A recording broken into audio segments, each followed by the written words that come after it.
간 없이 돌아다니는 토끼가 있나요?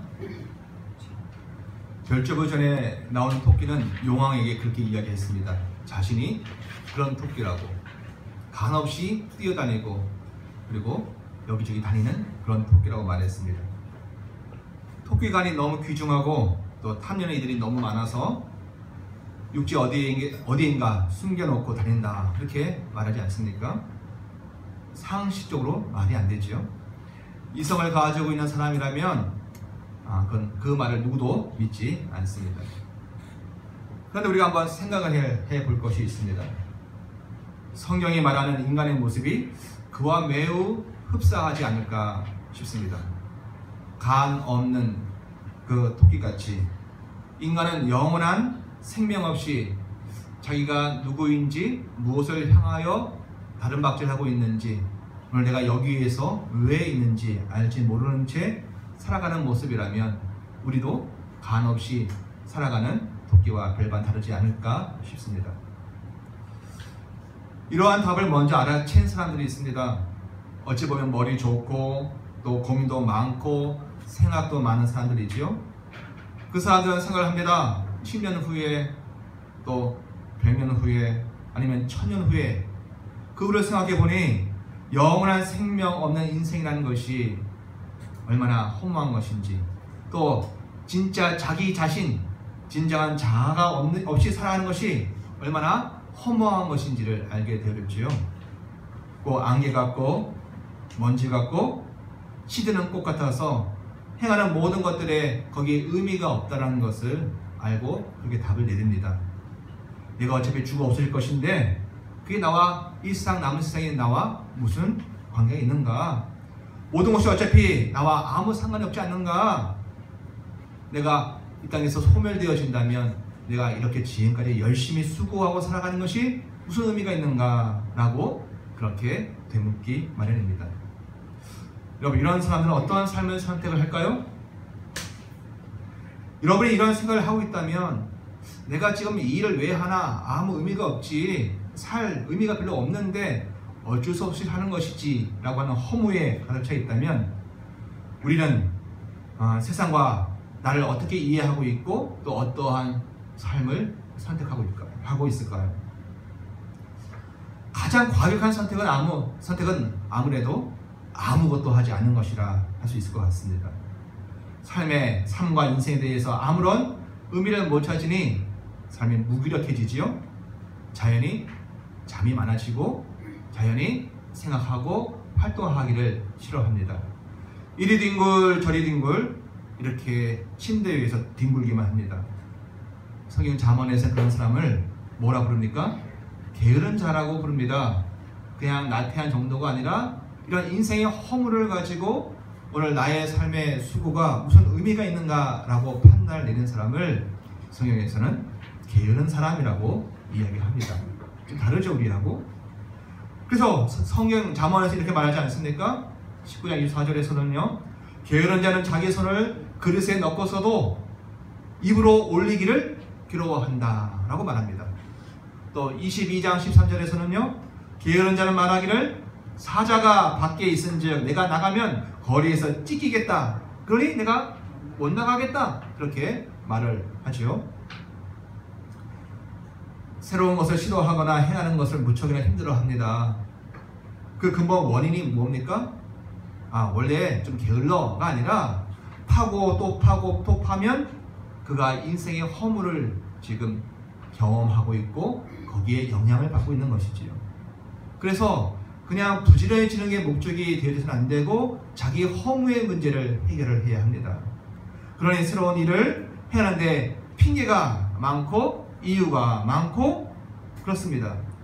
의욕이 생기지 않습니다. 의지가 없지요. 하고 싶은 게 하나도 없는 상태가 되어집니다. 다 귀찮고 또 해도 뭐 하나 해서 그게 무슨 의미가 있는데 그렇게 생각이 듭니다. 이런 허무주의에 빠져 있으면 설사 일을 하고 행동을 해도 문제가 되어집니다. 어차피 해도 안 될 것이다 라고 하는 생각을 마음속에 가지고 있죠.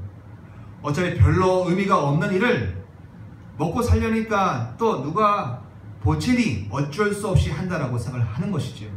내 의지로 선택하여 일을 하는 것이 아니라 별로 의미가 없는데 상황에 의하여서 한다, 그렇게 말하고 생각합니다. 그렇기 때문에 일이 안 될 때, 또 심지어 그 일이 실패로 돌아갈 때에 어떻게 합니까? 크게 분노하거나 그것 때문에 힘들어하지도 않습니다. 늘 머릿속에는 실패, 안 될 것이라고 하는 부정적인 생각을 늘 가지고 다니기 때문에 그렇습니다. 혹 기대를 하고 소원을 가지려 하다가도 상황이 나빠지거나 또는 일이 안 되는 쪽으로 바뀌면 이렇게 말합니다. 원래 그런 거야.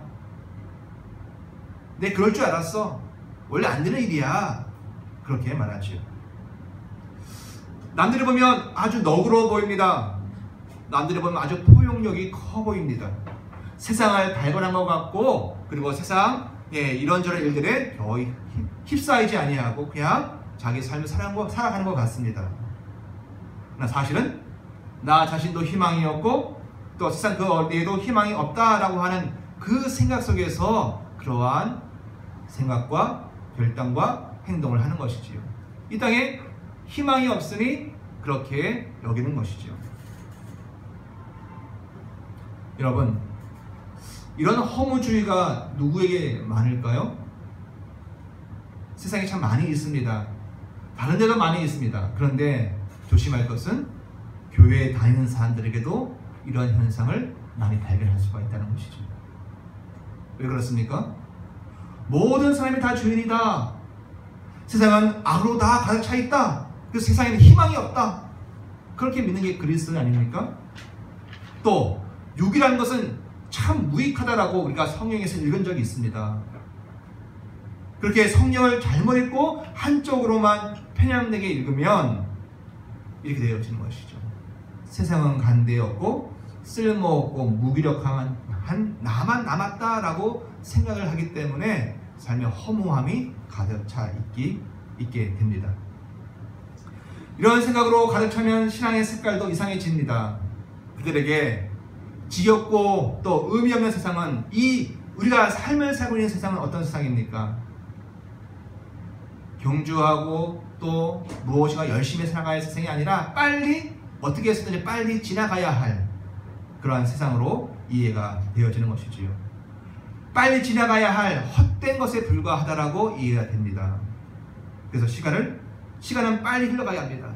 어떻게 해서든지 애쓰고 수고하기보다도 어떻게 해서든지 시간을 빨리 보내는 것에 몰두를 합니다. 그래서 혹 내 마음에 재미있어 하는 것, 또 시간을 느끼지 못하는 것에 집중하여서 그렇게 살지요. 뭐 하면 시간이 빨리 갈까? 그것을 궁리합니다. 생산적이고 열정을 갖는 것이 아니라 시간 보내는 것에, 요즘 말로 시간을 죽이는 것에 관심을 갖게 마련이죠. 그렇게 이곳에서는 시간을 허비하다가 빨리 저쪽 천국으로 활짝 뛰어 넘어가서 거기서부터 행복한 삶을 살길 원한다, 이렇게 믿고 사는 사람들이 있습니다. 여러분, 단언하긴 하지만 잘못된 신앙입니다. 더 구체적으로 이야기하면 이것이 이단입니다. 성경 하나님의 뜻에 맞지 않는 신앙 행태이지요. 여러분, 두 번째 모습은 이렇습니다. 어차피 나도 답이 없고 세상도 답이 없으니까, 그렇다고 죽을 수는 없으니까 이래도 저래도 허무하니 그나마 할 수 있는 것은 하자, 이렇게 판단을 하고 생각하는 경우가 있습니다. 세상과 인간 자체가 희망이 없다는 것은 모든 종교와 모든 세상이 다 한결같이 말을 하는 것이니 다른 종교들도 나름의 대안을 찾아보는 것이지요. 성경은, 기독교는 하나님께로부터 답을 받아서 그 답을 향하여 가는 것인데, 세상과 다른 종교는 이것이 혹시 우리의 구원이 되어지지 않을까? 이것이면 혹시 우리에게 영생의 길을 주지 않을까? 이것이 진정한 자아를 찾아주지 않을까라고 하는 막연한 기대감을 가지고 가는 것입니다. 믿음과 약속이 아니라 자기 속에서 출발한 기대감이죠. 그래서 종교로 말하면 사람들에게 종교심을 막 일으킵니다. 또 세상의 가치로 말하면은 인간이 나름 의미 있는 존재라는 것을 확인받고 싶어 하는 것이지요. 크게 세 가지입니다. 뭔가 열심히 일을 해서 성과를 내는 겁니다. 업적을 만들어내는 겁니다. 야, 내가 이런 것도 할 수 있구나. 인간이라는 존재가 이렇게 이런 것도 할 수 있구나. 내가 이렇게 자기를 제어하고 열심히 인생을 살구나 라고 하는, 내 안에 뭔가 선한 것이 있구나 라고 하는 생각을 하게 되어지는 것이지요. 아니면은 새로운 지식, 아주 신비한 지식을 깨달아 아는 것입니다. 인간에게 이러한 지식과 그것이 과학이든 인문학이든 이 땅에서 새로운 지식을 알을 통해서 인간이야말로 정말 탁월한 존재이구나, 그렇게 스스로를 위로하지요. 아니면 신비로운 신적인 세계를 체험하는, 영적인 세계를 체험하는 것을 통해서 인간이 영원한 존재 그리고 구원받는 존재가 되지 않을까, 그렇게 이해를 합니다. 결국 인간이 뭔가를 할 수 있다는 것으로 자기 자신을 위로하려고 하는 것이지요. 바로 그런 삶을 살았던 사람이 바로 바울이었습니다. 어쩌면 바울은 자기의 과거의 모습을 통해서 자기 자신만의 이야기를 하는 것이 아니라 모든 인간의 모습을 보여주는 것이지요. 자기 안에 의롭고 또 합당하고 가치 있고 영원한 것이 있음을, 영원하신 존재이신 하나님께 자랑할 수 있다는 겁니다. 그래도 인간이 괜찮고 가능성 있는 존재라고 말하고 싶은 거지요. 바울에게는 그것이 무엇이었습니까? 나는 낳은 지 8일 만에 할례를 받았어. 율법대로 그렇게 행하였어. 나는 베냐민 지파 출신이야. 또 나는 율법을 철저히 지키는 것에 전념하고 전무하는 나는 바리새인이고, 또 그것에 의해서 나는 당시 이단으로 여겨졌던 교회를 핍박하는 데 앞장섰어. 그것을 가지고 바울은 자기 자신이 의미 있는 존재이고 살아있는 존재이고 그리고 괜찮은 사람이라고 여겼던 것이었습니다. 우리는 무엇을 가지고 나는 좀 괜찮은 사람이냐, 나는 의미 있는 사람이야 라고 생각하고 있나요? 그런데 바울이 바뀌지 않습니까? 우리 8절 한번 읽어보겠습니다. 7절 읽겠습니다. 7절 시작. 그러나 무엇이든지 내게 유익하는 것은, 이것은 아까 이야기했던 바울의 경험들을 얘기하는 것입니다. 그런데요, 그것을 내가 그리스도를 위하여 다 해로 여길 뿐더러, 근데 그것이 바뀌어요. 8절에 시작. 또한 모든 것을 해로 여겼다, 이렇게 나오죠. 8절에서는요, 해로 여기는 것을 모든 것으로 확정하고 있습니다. 바울이 앞에서 이야기한 것은 할례 이야기, 베냐민 지파 이야기, 자신의 바리새인 이야기, 그리고 교회를 핍박했다는 4가지 이야기를 하는데, 8절에 와서는 그가 알았습니다. 그것뿐만 아니라 세상 모든 것이 다 해가 되어졌다, 그렇게 그가 고백을 하고 있는 것이지요. 7절에서 말했던 몇 가지 정도가 아니라 결정적인 선택의 순간에 와보니 세상 모든 것이 다 해로운 것, 로스, 지난주 말씀드렸던 불량품으로 간주되어진다라고 말하고 있는 것이죠. 여러분, 이 말을 오해하면 안 됩니다. 이 말을 오해하면 또다시 허무주의로 빠집니다. 돈 버는 것도 헛되고 가족을 이루는 것도 헛되고 우리가 삶을 살아가는 모든 것이 다 헛되니 그냥 다 내팽개치자, 이렇게 또 돌아가는 것이죠. 그게 아니고 세상이 하는 것이 다 죄악되다, 다 악하다는 말이 아닙니다. 이 말은 어떤 면에서는 이 모든 것들이 작동을 하지 않는다는 거예요. 의미가 없다는 겁니다. 어떤 면에서는 아무런 쓸모가 없다는 것이지요.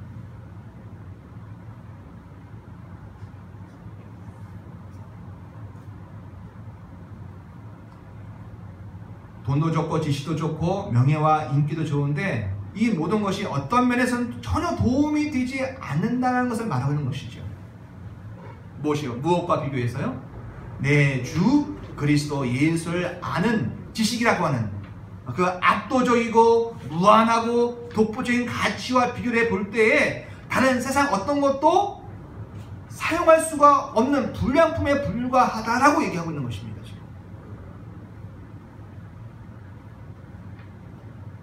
그런 관점에서 볼 때 이 세상 모든 것들은 바울이 얘기했던 4가지뿐만 아니라 이 세상 그 어떤 것도, 지식도 과학도 그 어떤 것도 비교의 대상이 될 수가 없다라고 말을 하고 있죠. 그래서 바울이 말하는 지식은 정보가 아닙니다. 그걸 말하는 것이 아니죠. 여기서의 바울이 말하는 지식은 체험을 말하고 있는 것입니다.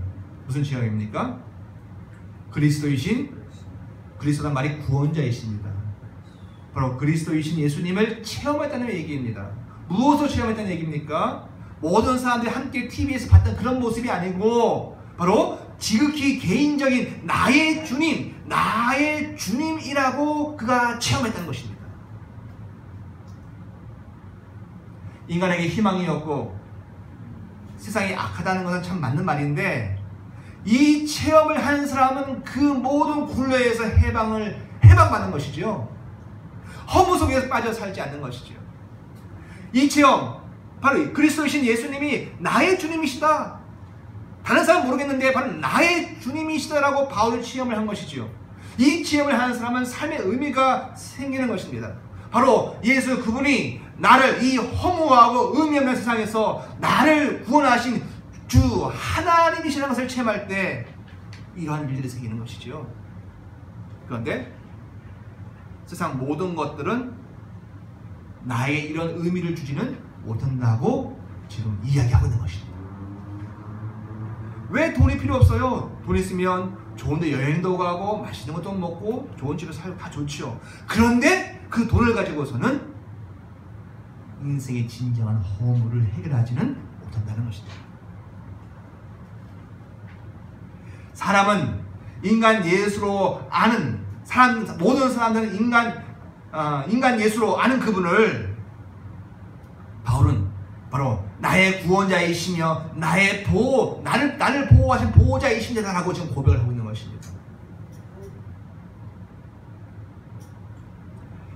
당신의 몸으로 희생의 값을 치르시고 바로 나를 하나님의 자녀 삼으신 그분임을 바울이 체험을 한 것이지요. 내 존재가 의미가 있고 내 삶에 거대한 목적과 계획이 있음을 체험하게 하신 분이 바로 예수 그리스도이심이라고 지금 이야기하고 있는 것입니다. 그런 면에서는 그 다른 어떤 것도 예수 그리스도를 대체할 수 있는 것이 없다는 겁니다. 그런 면에서는 그 어떤 이 세상의 과학과 지식과 인문학과 모든 것들이 제대로 나에게 의미 있게 사용되지 못하는 로스, 불량품에 지나지 않는다고 말을 하고 있는 겁니다.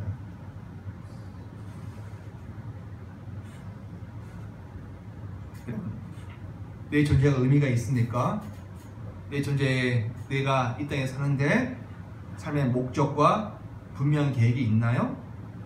그것을 체험하게 하신 이는 다른 것으로 되어지는 것이 아니라 바로 예수 그리스도 그분으로 되어진다. 이것이 우리의 고백입니다. 바로 나의 주님을 만나는 거기에서부터 신앙은 시작되어지고 인생의 삶의 길이 잡히는 것이지. 그런 면에서 세상의 모든 지식과 또 모든 과학 문명 또 그 어떤 휴머니즘과 모든 철학과 사조도 이것을 대체할 수 없다고 말을 하지요. 그것이 우리의 고백이고 바울의 고백입니다. 그런 면에서는 세상 모든 것이 다 불량품에 지나지 않는다라는 겁니다. 그리고 그와 함께 동시에 일어나는 것이 9절입니다. 9절 한번 읽어보겠습니다. 시작. 그 안에서 발견되려 함이니 내가 가지는 이는 율법에서 난 것이 아니요 오직 그리스도를 믿음으로 말미암은 것이니 곧 믿음으로 하나님께로부터 난 의라. 아멘. 그래서 말하지 않습니까? 그 안에서 그는 그리스도 예수를 말씀하고 있죠. 그리스도 예수 안에서 내가 발견되어진다. 지난주에도 말했습니다. 진정한 나, 참된 나를 발견을 하지요. 그런데 그 나는 어떤 나입니까? 여러분, 그 잃어버린 내가 바로 어떤 나입니까? 잃어버린 나를 되찾는 것이니 우리가 이걸 알 방법이 있습니다. 원래 인간이 창조되었을 때 그때의 모습, 어떤 모습인지 되돌아보고 짚어보면은 그리스도 안에 있는 내가 어떤 나인지를 알게 되어지는 것이죠. 창세기 2장 7절입니다. 여호와 하나님이 땅의 흙으로 사람을 지으시고 생기를 그 코에 불어넣으시니 사람이 생명이 되니라. 하나님이 사람을 창조하실 때 한 번에 창조하지 아니하시고 두 단계를 거쳐서 창조하셨습니다. 첫째는요, 일단 땅의 흙으로, 원어로는 먼지입니다. 그 땅의 흙으로 사람을 외형을 만드셨습니다. 외형을 만드셨다는 것이 그냥 모양만 만드신 것이 아니라 움직이고 활동하고 생각하고 다 하는 그런 사람입니다. 근데 2차 공정은 무엇입니까? 그렇게 만들어진 그 흙 사람에다가 하나님께서 생기, 더 정확히 얘기하면 생명의 호흡을 불어 넣으시죠. 하나님이 뭘 주셔요? 하나님의 유전자를 흙 인간에다가 집어 넣어 주시는 겁니다. 그냥 육으로만 살아가는 존재가 아니라 하나님의 생명이신 그 생명의 유전자를 하나님께서 바로 흙 사람에다가 집어 넣으시고, 그리고 그 사람을 이끌어서 생명이라고 이야기하십니다. 원래 인간은 뭘 가지고 있었어요? 하나님의 호흡을 가지고 있었습니다. 그것이 참 인간의 정체성입니다. 우리가 누구한테 보석을 선물을 할 때에 보석을 덜렁 주지 않죠? 케이스에다가 담아줍니다. 그러면 케이스가 진짜예요? 보석이 진짜예요? 보석이 당연히 진짜죠.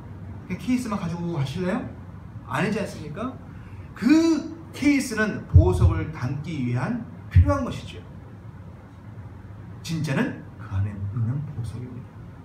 하나님이 인간을 인간되게 하신 것은 흙 인간이 중요하지만 그 안에 넣으신 하나님의 호흡이야말로 진짜 중요한 인간의 에고, 정말 중요한 핵심이었습니다.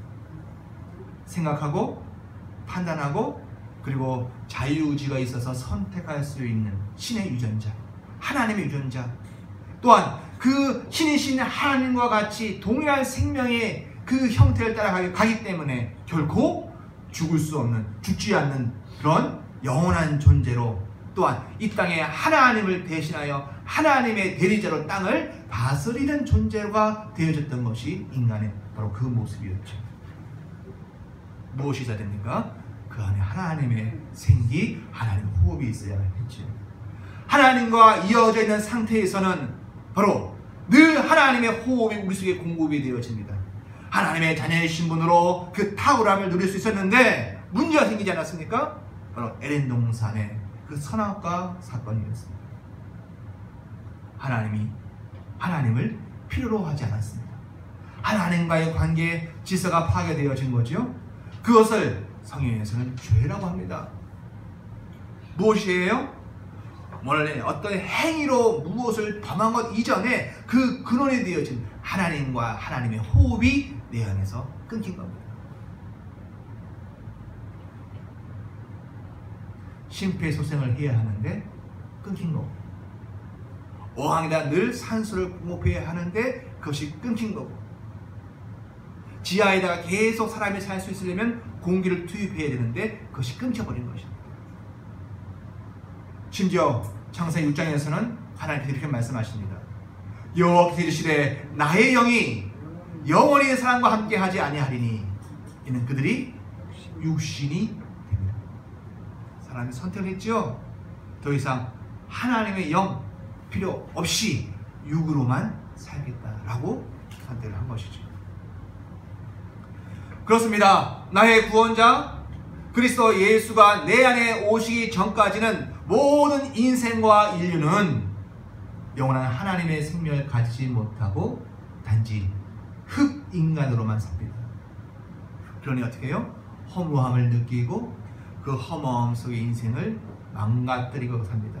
때로는요, 여기저기에 자기의 삶의 의미를 부여해서 열심히 살아보지만 궁극적인 자기 생명이 없으므로 갈급하여 죽어가는 것이죠. 마음속에 있어야 할 그 영원성을 잃어버린 채 허무와 탄식을 경험하면서 살아가는 겁니다. 그래서 예수 그리스도 그분이 복음 자체입니다. 왜 예수님이 우리에게 복음이십니까? 그분이 우리를 도우시고 위로하시고 우리에게 뭐 떡을 주어서가 아니고 그분이 내게 오심으로 내가 뭔가 회복되어진 것이 있는 것이죠. 그분이 내 안에 들어올 때에 가지고 오신 것이 바로 무엇입니까? 그분이 내 안에 들어오실 때에 내가 그분을 영접할 때에 그분이 내 안에 함께 가지고 오신 것이 바로 하나님의 영입니다. 바로 생명입니다. 창세 전에 하나님 내 아버지께서 기억하시는 나의 생명입니다. 예수 그리스도가 이 땅에 바로 예수 그리스도 이 일로 이 땅에 오셨고 죄의 문제를 해결하시기 위해서 십자가에 달려 죽으신 하나님, 바로 그분이 하나님을 믿을 때에 그리스도 예수를 내 안에 그분이 내 안에 영접되어질 때에 동시에 수없는 시간을 찾아 헤맸던 내 영, 곧 하나님의 생명이 내 안에 함께 들어오게 되어지는 것입니다. 그래서 믿는 자는 다시 재창조를 받는 거죠. 태초에 하나님이 사람을 창조하셨을 때 이후로 망가진 인생이 다시 예수 믿음으로 말미암아 내 안에 하나님의 영이 들어와서 재창조가 되어지는 것이죠. 흙의 인간으로만 사는 것이 아니라 하나님의 영을 내 생명으로 가지면서 땅에서 활동하고 사는 아주 놀랍고 특별한 존재가 되어지는 것입니다. 여러분 묻습니다. 그러면 구원은 언제 일어나는 것이지요? 막이나 어느 시점에 가보면 알 겁니까? 구원이 그때 일어납니까? 아니죠. 구원은 미래에 언젠가 물을 그때 일어나는 것이 아니라 지금 이 순간 하나님의 영을 가진 자가 바로 구원받은 자이고 지금 그곳이 천국입니다. 반면에 예수 믿고 교회를 다녀도 내 안에 있는 하나님의 영을 누리지 못하면 그것이 바로 지옥입니다. 영원한 생명을 자신 안에 가지고 오신 그 예수, 또 그 안에서 내가 발견이 되어지는 것이죠. 예수님이 요한복음 8장 14절에서 말씀하셨습니다. 하나님의 생명이신 또 그 영을 가진 자는 다 이것을 알지요. 예수님 뭐라고 그러십니까? 내가 어디서 와서 어디로 가는지 나는 안다. 이것이 진리다 라고 말씀을 하십니다. 여러분 예수님만 아십니까? 예수 그리스도를 내 안에 모시고 그 안에 바로 하나님께로부터 온 그 영을 예수 안에서 발견한 자신은 압니다. 내가 그 생명이 어디서 와서 또다시 어디로 갈 건지를 알지요. 더 나아가 그 사람은 자기가 살았다는 것을 아는 것에 머무르지 않습니다. 내가 살았다, 나만 위해 살지 않습니다. 내가 산 자이구나, 그것에 만족하며 살지 않습니다. 그리스도 예수께서 산영, 생명보다 더 탁월한 바로 살려주는 영이라고 고린도전서에서 이야기하지 않습니까? 그것처럼 그리스도를 영접한 사람을 살리시고 또 다른 사람을 살리도록 바로 그리스도인 우리들을 이끌어 가십니다. 바로 우리는 산 영을 가진 게 아니라 살려주는 영을 가진 자들입니다. 나를 살릴 뿐만 아니라 주변의 사람들이 그 영에 끌려서 그들을 살릴 수 있는 존재가 되어지는 것입니다. 물론 구체적으로 얘기하면 그리스도가 그 일을 오늘도 행하고 계시지요. 여러분 성도가 허무에 빠지고 시험에 들어서 세상을 빨리 시간이야 가라, 시간을 죽이는 삶을 살아가는 게 아니라 바로 성도는 할 일이 많은 사람입니다. 하나님께서 이 땅에 우리를 태어나게 하셨고 일하러 가세 우리에게 이 땅에서만 유효한 그런 일이 아니라 영원한 가치가 있어서 하나님이 우리를 인정하시는, 너가 참으로 수고하였다라고 인정하실 그 일이 우리에게 오늘 와 있는 것이죠. 그리스도 예수 나의 주님, 우리의 주님 되시기 원합니다. 그런데 그 주님은 우리와 함께 이 일을 하기를 원하십니다. 산 영일 뿐만 아니라 살려주는 영으로 오셨기 때문에 그렇지요. 더 이상 하나님의 사람은 어차피 죽을 건데, 어차피 쓸모없는 것인데, 어차피 의미 없는 것인데 라고 하는 허무에 빠져 있을 시간이 없습니다. 이 시간을 가지고 우리 하나님께서 나와 함께 일하기를 원하십니다. 하나님이 여러분들을 통하여서 이 땅에 하나님의 통치가 일어나는 주의 영광을 이루어내기를 원하십니다. 사랑하는 성도 여러분, 저와 여러분은 어떤 인생을 살고 있습니까? 우리에게는 어떤 희망이 있나요? 우리의 삶의 에너지는 과연 어디에서부터 나오고 있습니까? 부디 우리 모두에게 진짜 생명, 진짜로부터 나오는 생명을 사는 우리가 되어지기 바랍니다.